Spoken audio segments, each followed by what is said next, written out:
українського народу, які відбулися з 1918 по 1990 рік.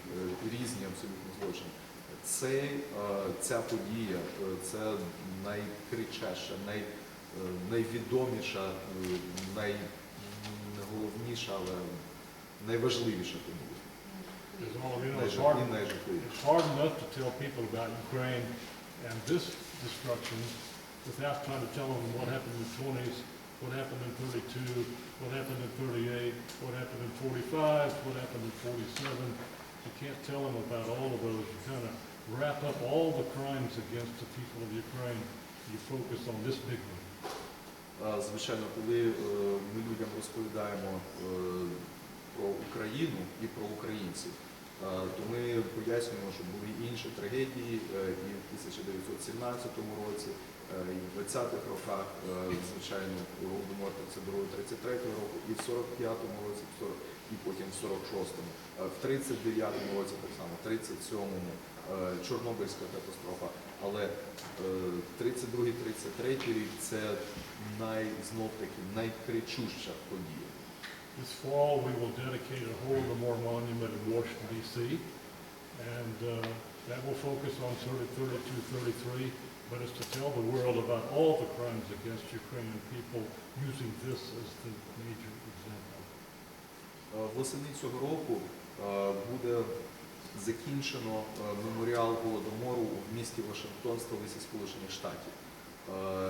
І це, звичайно, фокусується передусім на Голодоморі 32-33 років, але завдяки існуванню цього меморіалу, який відкриється восени, ми зможемо також про інші трагедії українського народу теж людям пояснювати.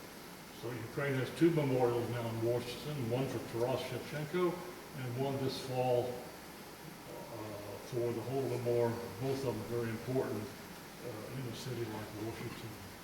Отже, восени цього року в додаток до пам'ятника Тарасу Григоровичу Шевченку, який вже існує у Вашингтоні, додасться ще один меморіал, присвячений Україні, що дуже важливо для такої світової столиці, як Вашингтон.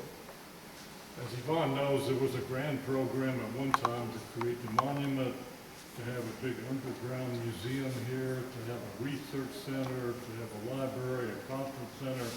There was a grand plan. This is only one part of the original grand plan. Як пан Іван дуже добре знає, може підтвердити, коли було обговорення створення цього меморіалу, плани були достатньо серйозні. Тобто передбачалося, що крім цього приміщення буде також окремо під землею і бібліотека, і науково-дослідницький центр, і більш ширша музейна експозиція. We should not just think about how to change this. We need to talk about how we get back to the grand plan and build the entire thing. So there's a museum, there's a historical research center, there's a library, there's an exhibition hall, there's an auditorium, everything it takes to do it right.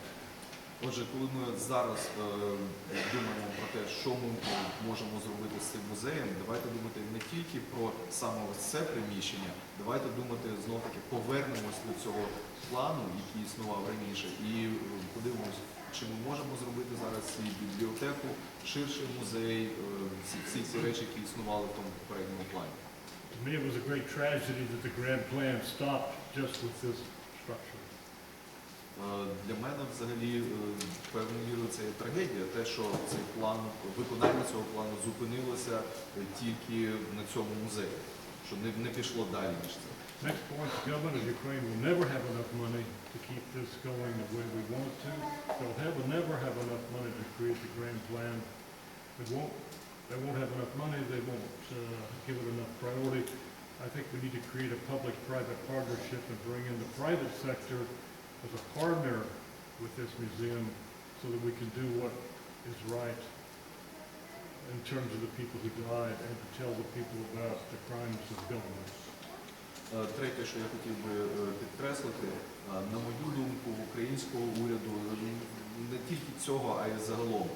Навряд чи колись будуть достатні кошти, щоб втілити цей план, той грандіозний план, який був, коли цей музей задумувався.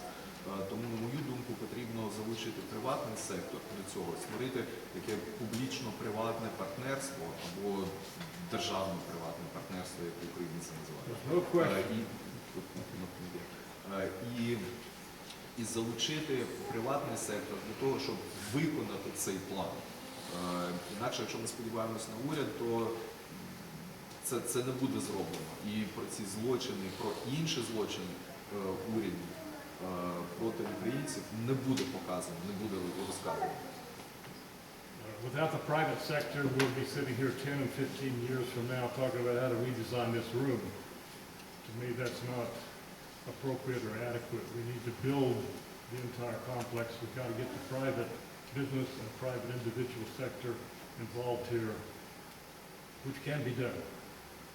Знов-таки, на мою думку, без залучення приватного сектора як партнера в цьому, і це мається на увазі і ділові структури, бізнеси, і приватні особи просто. Без них ми не зможемо виконати цей план. Це просто буде неможливим. І 10 чи 15 років відтепер ми можемо далі сидіти, обговорювати, як нам змінити цю кімнату. In the United States, our White House, our government building, has the Friends of the White House, which raises a lot of money for the historic. We have the Friends of the Kennedy Center, that raise hundreds of millions for government institutions. We need to have an institution here and in the United States and in Canada that raises private money to support this facility.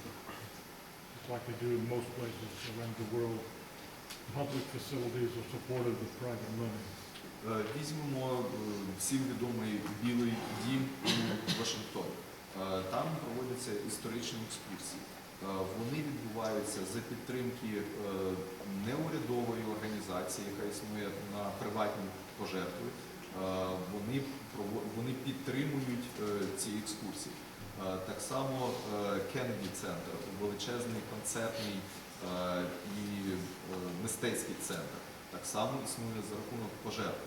Тому потрібно створити для цього музею так само такі структури, як в Україні, так і в Сполучених Штатах, і в Канаді, і взагалі будь-де в світі, де це має сенс робити, для того, щоб там збирати додаткові кошти для покращення цього музею і для, знов-таки, втілення цього плану. So most of the big public museums, you know, in the United States are not totally funded by the government. The private sector is always involved. Знов-таки в Сполучених Штатах і в інших країнах більшість музеїв не є державними, вони існують за рахунок підтримки приватного сектору. I spent 15 years here putting together the only Голодомору art collection, which we call Голодомору through the eyes of Ukrainian artists. Протягом останніх 15 років я створив єдину в Україні колекцію, яка називається